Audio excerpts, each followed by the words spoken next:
Sila ang mga kinatatakutang mandirigma ng sinaunang panahon.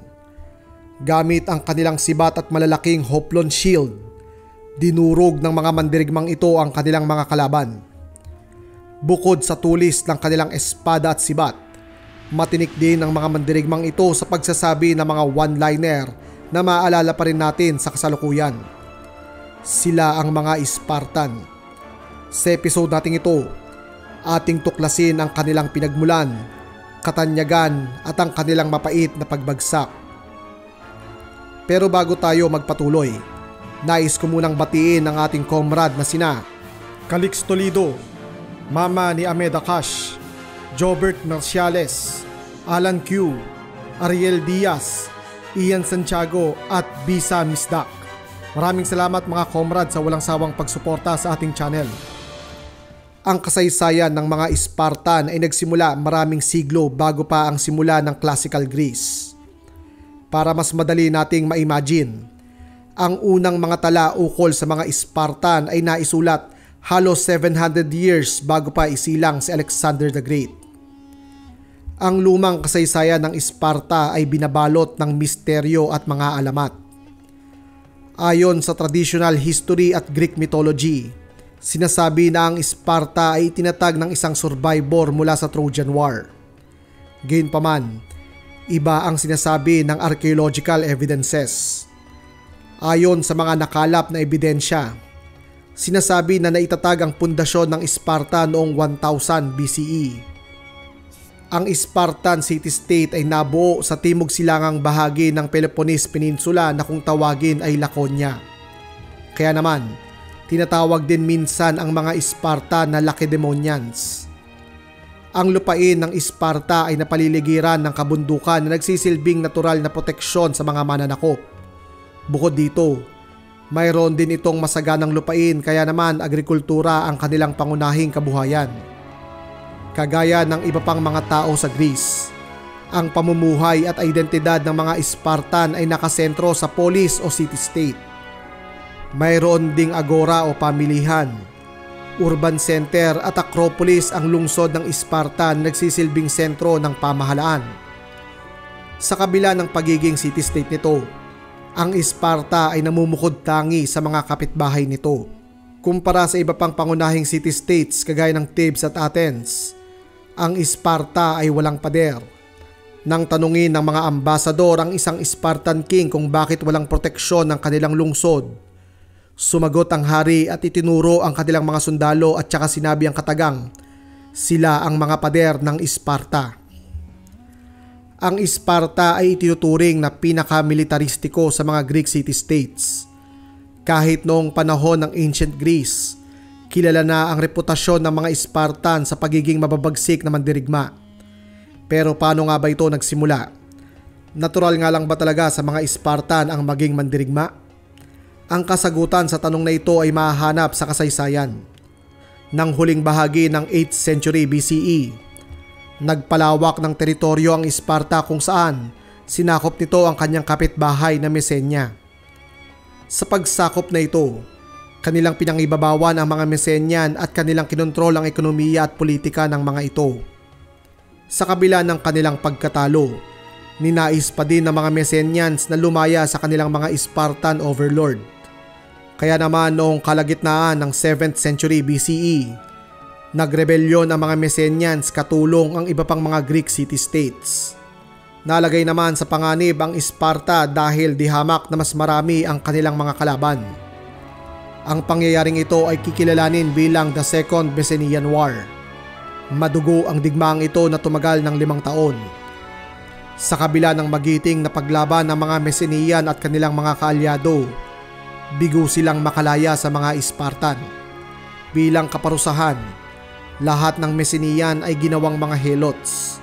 Sila ang namahala sa halos lahat ng gawain sa Sparta mula sa pagsasaka, pagsasaayos ng lungsod at maging mga gawaing pambahay. Ang mga Sparta naman ay nag-focus sa politika, militar, sining, ekonomiya at iba pang mga gawain. Sa madaling sabi, naging alipin ang mga Messenian ng mga Spartan. Dahil sa mapait na karanasang ito, Isang malaking pagbabago ang ipinatupad ng mga Spartan. Niyakap ng Sparta ang militarisasyon. Dito na magsisimula ang imahe ng mga mandirigmang Spartan na alam natin ngayon.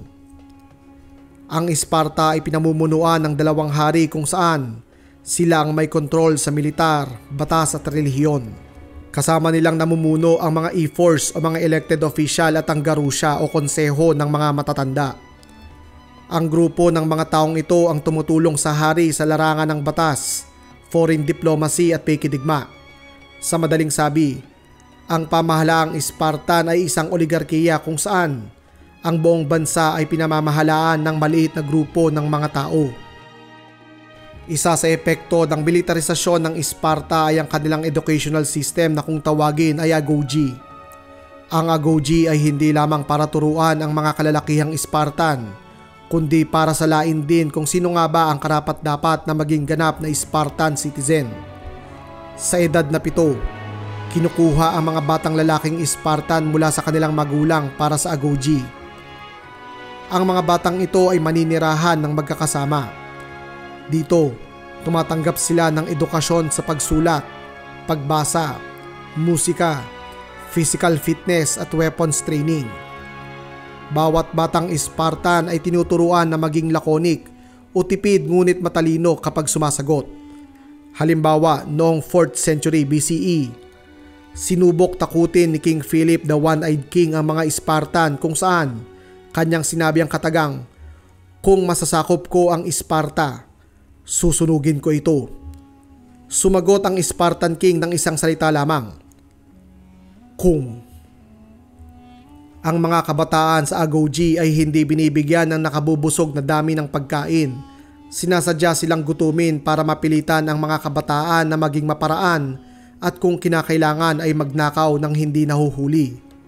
Kapag sila ay nakakalaboso, sila ay pinarurusahan ng matindi, hindi dahil masamang magnakaw, kundi dahil nahuli sila. Pagsapit ng edad na 20, ang mga batang Spartan ay tinuturing ng adult. Bagamat matanda na, hindi pa din itinuturing na full citizen ang mga ito dahil hindi pa tapos ang kanilang training. Ang mga Spartan training na ito ay tinatawag ng hebontes. Sa puntong ito ng kanilang training, sila ay tumitira na sa isang malaking barracks kasama ang iba pang matatandang Spartan. Dito, kanilang ipagpapatuloy ang kanilang matinding weapon at military training, kagaya na lamang ng paglaban bilang isang hoplite. Ang mga hebontes na magpapakita ng kahusayan sa pamumuno ay ginagawang mga squad commander. Ngunit ang pinakamauhusay ay napopromote bilang miyembro ng Crypteia, ang secret police ng Sparta. Mula sa edad na 20 hanggang 30, ang mga hebontes ay isinasabak na sa mga labanan. Sa kabila nito, hindi pa rin sila pwedeng makita o makipag-usap sa kanilang mga magulang o mangialam sa politika ng Sparta. Kapag nakaligtas ang hebontes sa napakatinding training na ito sa edad na 30, siya ay magiging ganap ng Spartiate o Spartan citizen. Kasabay ng kanyang pagiging citizen ay ang pagbibigay sa kanya ng premyo sa kanyang mga paghihirap. Una, sila ay pinagkakaloban ng lupain, kabuhayan, at mga hilots na magtatrabaho para sa kanila. Bilang mga Spartiate, hindi na sila po pwedeng magtrabaho ng kahit na anong gawain kung saan ang kanilang buhay ay para na lamang sa Sparta at digmaan. Ikalawa, sila ay pinahihintulutan na ring mag-asawa at mangialam sa politika. Gayunpaman, dahil sa napakatinding requirement ng agoge, lubos na nalimitahan ang bilang ng mga Spartiate. Ayon sa mga tala, tinatayang isa sa bawat 30 naninirahan sa Sparta ay mga citizen. Ang mga sundalong Spartan ay hinubog para sa buhay bilang hoplite. Ang mga hoplite ay isang uri ng heavy infantry na lumalaban gamit ang phalanx formation. Bumubuo sila ng isang malaking shield wall at gubat ng sibat kung saan napakahirap itong talunin sa harapang labanan. Gayunpaman, ang phalanx formation ay hindi flexible kaya naman pwede itong matalo kung mawawasak ang kanilang formation o kung aatakihin sila sa gilid at likod. Kaya naman, Napakahalaga sa phalanx warfare ang disiplina. Ang mga sundalo ay kinakailangan na kayang humarap sa gubat ng sibat nang hindi nagpapanik o tumatakbo. Kailangan ding maging disiplinado ng mga sundalo para sa mabilisang pagpapalit ng formation kung sakaling sila'y sasalakayin sa gilid o likuran. Dahil sa mga requirement na ito ng phalanx warfare, kuminang ang Spartan phalanx dahil sa kalidad ng kanilang professional na sundalo na sinanay na sa digmaan mula pa noong pagkabata. Ang kanilang pangunahing armas ay ang sibat na kung tawagin ay Dory. Mayroon itong habang 8 hanggang 15 talampakan. Ang sidearm naman o sekundaryang weapon ng mga hoplite ay ang Siphos o Kopis. Pareho itong maikling espada na may habang 24 na pulgada. Gayunpaman, mas maikli ang espadang ginagamit ng mga Spartan kumpara sa kanilang mga kasabayan. Ito ay dahil sa kanilang Spartan tactics kung saan sinasabi rito na kinakailangang dumikit ng labis ng mga sundalong Spartan sa kanilang mga kalaban. Nang insultuhin ng ibang mga Griego ang maikling espada ng mga Spartan, sumagot ang Spartan king na si King Agesilaus na, "Sapat na ang haba ng aming espada para saksakin ka sa puso." Isa na namang halimbawa ng laconic speech ng Sparta. Pagdating naman sa proteksyon sa katawan, ang mga Spartan ay gumagamit ng bronze kiras, greaves at helmet. Ngunit ang pinaka-iconic na baluti at armas ng mga Spartan ay ang kanyang malaking pabilog na panangga na kung tawagin ay hoplon. Mabisa ang hoplon dahil kaya nitong takpan mula tuhod hanggang leeg ang may gamit nito. Ngunit ang mas mahalagang katangian ng hoplon ay sumasalamin din sa warrior culture ng mga Spartan.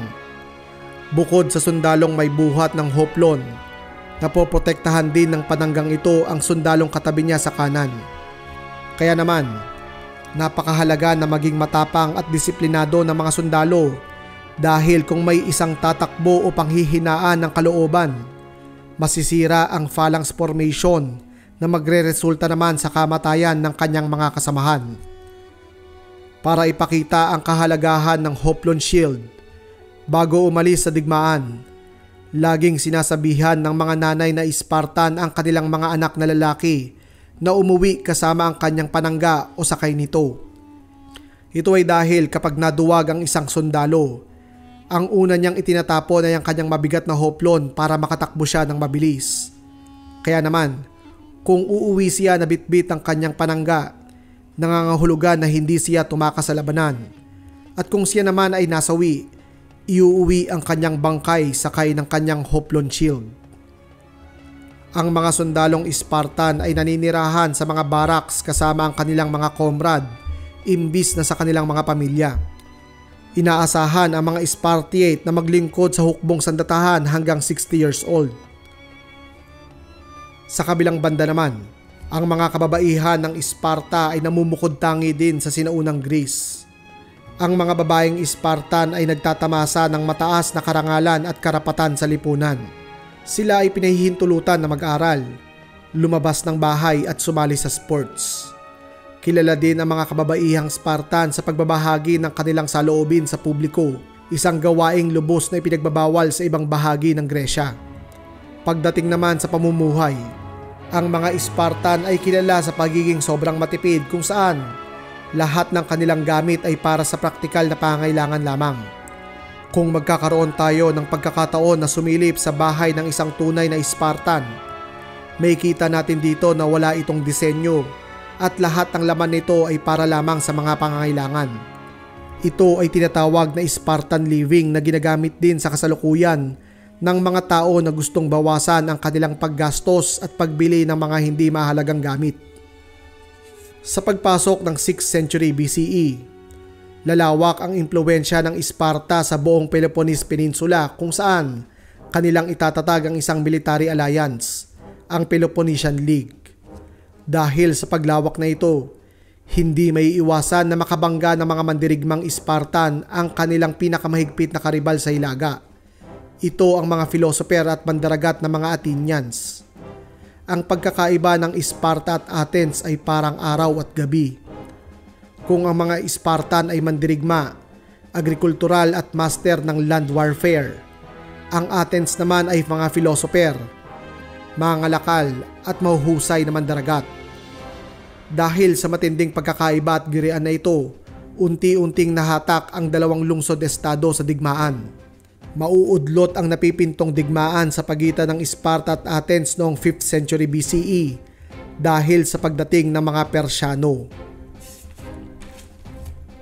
Noong unang mga taon ng 5th century BCE, ang Asya at ilang bahagi ng Europa ay nasa ilalim ng sinaunang world power na Persian Empire.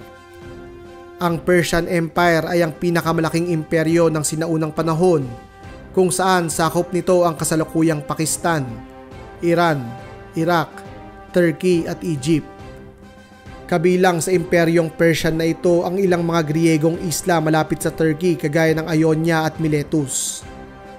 Nagrebelyon ang mga Griegong ito laban sa mga Persyano kung saan nangialam naman ang mga Athenians at tumulong.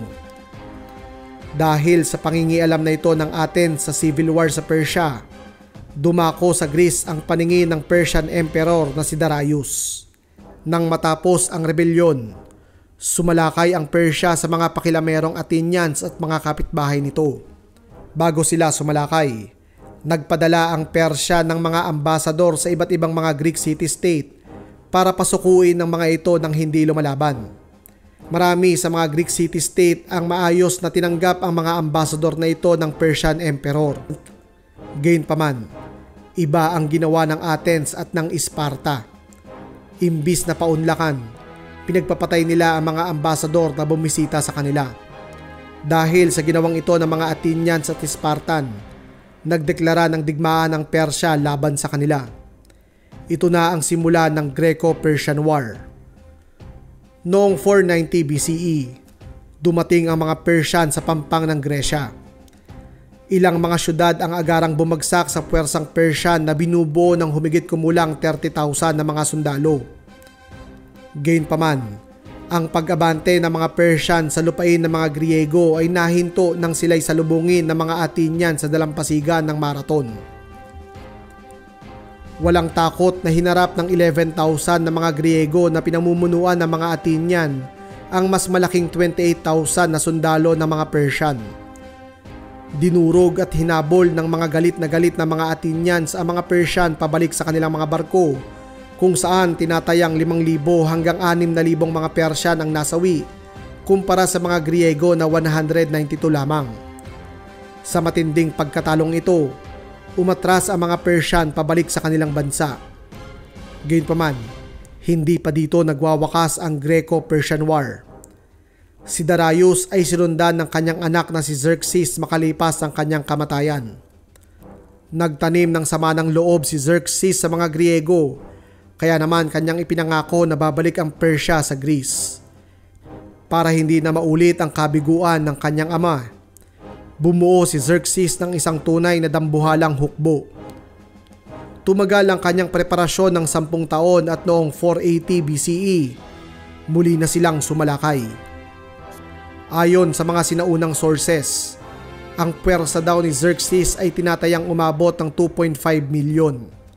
Gayunpaman, batay sa archaeological evidence at pag-aaral ng mga eksperto, malamang na ito'y isang exaggeration kung saan tinatayang naglalaro lamang sa pagitan ng 200 hanggang 300,000 ang puwersa ng mga Persyano. Sa kabila nito, napakalaking hukbo pa rin ang nabuo ni Xerxes sa kabila ng kawalan ng makabagong teknolohiya.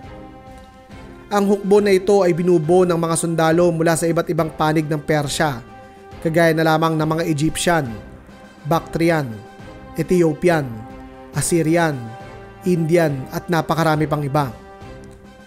Noong 480 BCE, tumawid ang mga Persyano patungo ng Gresya. Dahil napakalaki ng puwersa ng mga kalaban, napilitan ang mga Griego na umatras patimog malapit sa Sparta. Para pahintuin ang napakalaking hukbo na ito ni Xerxes, nagkasundo ang mga Griego na salubungin ang mga kalaban sa Thermopylae. Sa kasamaang palad para sa mga Griego, nataon ng pagdating ng puwersang Persian sa Thermopylae noong panahon ng Karnia, isang religious festival kung saan pinagbabawalan ang mga Spartan na magpadala ng sundalo sa labanan. Kaya naman, napilitan di umano ang mga Spartan na magpadala lamang ng maliit na puwersa sa Thermopylae. Pero ayon sa ilang mga eksperto, ang tunay na dahilan ng kabiguan ng Sparta na magpadala ng mas maraming sundalo ay dahil sa takot na magrebelyon ng kanilang mga helots kung sakaling aalis ang kanilang mga sundalo. Sa pangunguna ni King Leonidas, 300 mga elite Spartan soldier ang nagtungo sa Thermopylae. Sa kanilang pagmamarcha pahilaga, sila ay sinamahan ng iba pang mga Griegong kalyado kung saan ang kanilang puwersa ay umabot ng 7,000. Kaya naman, hindi historically accurate kung tatawagin ang labanan na ito bilang Battle of 300 dahil libo-libong mga Griego ang sumama sa labanang ito. Ang Thermopylae ay isang makitid na lagusan sa tabi ng dagat kung saan hindi magagamit ng mga Persian ang kanilang numerical advantage laban sa mga Greek phalanx. Nang dumating ang mga Persian sa Thermopylae, naghihintay na sa kanila ang koalisyon ng mga Griego na pinamumunuan ng 300 Spartan. Tumagal ang madugong labanan na ito ng 3 araw kung saan kahindik-hindik na casualty ang ibinigay ng mga Griego sa puwersa ni Xerxes. Gayunpaman, isang Griegong nagngangalang Ephialtes ang nagturo sa mga Persya ng lihim na lagusan patungo sa likuran ng mga Griego. Nang malaman nilang nalikuran na sila ng mga kalaban, pinatakas ni King Leonidas ang halos lahat ng mga Griegong sundalo. Samantala, siya ay nagpaiwan kasama ang 300 na mga Spartan, ilang mga helots at ilang daang mga allied soldier para protektahan ang mga umaatras na kasamahan. Magiting na lumaban ang mga Spartan at ang kanilang mga kasamahan gamit ang anumang armas na meron sila, kung saan dumating ang punto na maging ngipin at kamay nila ay ginagamit na nila sa labanan. Lahat ng nagpaiwan sa Thermopylae ay nasawi. Kasabay ng Battle of Thermopylae, magiting ding nakikipagbakbakan ng Athens sa dagat sa gilid ng mga Spartan. Kagaya ng mga Spartan, 3 araw din na pinigilan ng mga Athenians ang Persian Navy na dumaong at atakihin sa likod ang mga Spartan. May kilala ang labanan na ito bilang the Naval Battle of Artemisium. Nang mabalitaan nila na bumagsak na ang Thermopylae, umatras din ang Athenian Navy at nagtungo sa isla ng Salamis. Sa pagbagsak ng Thermopylae at Artemisium, nakubkob ng Persya ang Athens. Bilang ganti, winasak ito ng puwersa ni Xerxes. Ngunit dahil sa magiting na depensa ng parehong Sparta at Athens, nakaligtas ang halos lahat ng mga sibilyan at sundalo sa galit ng mga kalaban. Sa puntong ito ng kasaysayan, malaking bahagi na ng Greece kabilang na ang Athens ang nasa kamay ng Persya. Kaya naman, napilitan ang mga Spartan na pamunuan ang alyansang Griego laban sa mga Persian. Noong September 480 BCE, isang hindi inaasahang panalo ang naganap nang durugin ng Athenian Navy ang mga barkong Persian sa Battle of Salamis. Dahil sa pagkatalong ito, napilitan ang mga Persian na iatras ang marami sa kanilang mga sundalo dahil wala nang barkong susundo sa mga ito. Kasama sa mga umatras na ito si Xerxes at iniwan niya si Mardonius bilang commander. Sa wakas noong 479 BCE, nakabuo din ang mga Griego sa pangunguna ng mga Spartan ng isang malaking puwersa na kayang tapatan ang mga Persyano. Mula sa Peloponnesus sa timog, nagmarcha ang mga Griego pahilaga kung saan kanilang hinarap ang mga naiwang puwersang Persian sa Platea. Ito na nga ang Battle of Platea. Sa labanang ito, hinarap ng tinatayang 40,000 na mga Griego ang hindi bababa sa 80,000 na mga Persian. Ngunit dahil sa mas mataas na kalidad ng armas, baluti at training, malalang dinurog ng mga Griego ang mga Persian sa harapang labanan. Napatay naman sa labanang ito ang Persian commander na si Mardonius. Dahil sa pagkatalong ito, nagmamadaling tumakas ang mga natitirang Persian commander, ngunit marami sa kanilang mga sundalo ang naiwan at nangamatay sa gutom. Ang karangalan ng pagwawaging ito ng mga Griego ay ibinigay sa mga Spartan bilang leader ng koalisyon. Sa kasamaang palad, marami sa mga pinalayang Griego ang hindi gustong mapasailalim sa pamumuno ng mga militaristikong Spartan. Marami sa mga Griegong ito ang kumampi sa mortal na karibal ng Sparta. Ito ang Athens. Sa pagkakataong ito, ang Athens naman ang nagtatag ng kanilang sariling military alliance, ang Delian League, para kontrahin ang Peloponnesian League ng mga Spartan. Sumiklab ang digmaan sa pagitan ng dalawang ligang ito noong 460 BCE. Ito na nga ang simula ng digmaang magpapahina ng ganap sa Greek civilization. Ito ang Peloponnesian War. Magtatagal ang Peloponnesian War ng higit 5 dekada kung saan ang Athens, Sparta at ang kanilang mga kaalyado ay magpapatayan para makuha ang kontrol sa buong Greece. Sa maraming dekadang digmaang ito, hindi mabilang na mga sieges at mga hoplite battle ang magaganap na lubos na magpapahina sa mga Griego. Sa huling bahagi ng digmaan, humingi ng tulong ang Sparta sa hindi inaasahang kakampi. Ito ang Persian Empire. Dahil sa tulong ng mga Persian, naging naval power din ang Sparta at kanilang dinurog ang mga Athenians sa parehong labanan sa dagat at kalupaan. Nagwagi ang mga Spartan sa Peloponnesian War nang sumuko ang Athens noong 404 BCE. Gayunpaman, naging napakabigat ng kapalit ng tagumpay na ito ng Sparta. Dahil sa mahigpit na tradisyon ng mga Spartan, napakakonti ng mga sanggol na nabubuhay sa kanilang lipunan. Mas kumukonti pa ang mga ito dahil sa istriktong agogy. Dahil sa napakababang reproduction rate ng mga Spartan at mataas na kamatayan dahil sa napakahabang digmaan, bumagsak ng labis ang kanilang populasyon noong 4th century BCE. Dahil sa napakabilis na pagbagsak ng kanilang populasyon, hindi na naibalik pa ng mga Spartan ang kanilang dating lakas. Noong 353 BCE, isang panibagong kalaban ang darating sa Gresya. Ito ang mga Macedonian sa pamumuno ni King Philip, ang tatay ni Alexander the Great. Magkatulong na dinurog ni King Philip at ng kanyang anak na si Alexander ang mga Spartan sa Battle of Chaeronea nang tumanggi ang mga Spartan na kilalanin ang otoridad ng Macedonia. Sa kabila ng kanilang pagkatalo, hindi naman sinakop ng mga Macedonian ang matandang syudad ng Sparta. Nang maupo si Alexander the Great bilang emperador ng Macedonian Empire, kanyang sinalakay ang Persian Empire. Habang abala si Alexander the Great at ang kanyang hukbo sa Asia, muling sumugal ang mga Spartan na maibalik ang kanilang karangalan.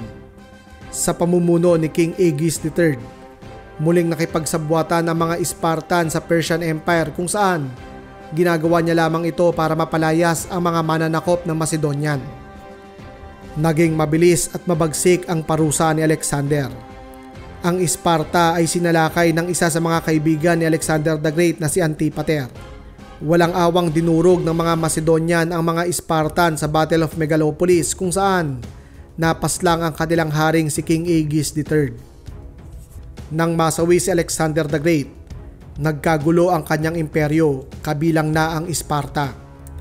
Sinundan ito ng serye ng mga civil war sa pagitan ng mga general ni Alexander the Great na tatawaging War of Diadochi.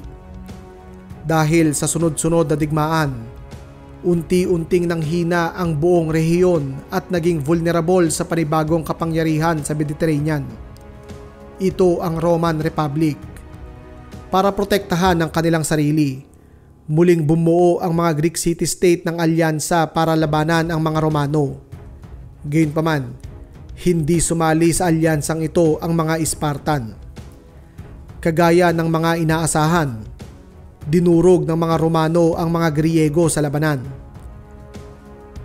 Bilang pabuya sa kanilang hindi pagsali sa digmaan, sinakop ng Rome ang Sparta sa mapayapang paraan. Ginawa nilang free city ang Sparta kung saan hindi kinamkam ang lahat ng teritoryo nito at pinanatili ang kanilang lokal na politika at kultura. Sa puntong ito ng kasaysayan, Nagwakas na ang kalayaan ng Sparta at ng Gresya at naging bahagi na lamang ng Roman Republic at kinalaunan ng Roman Empire.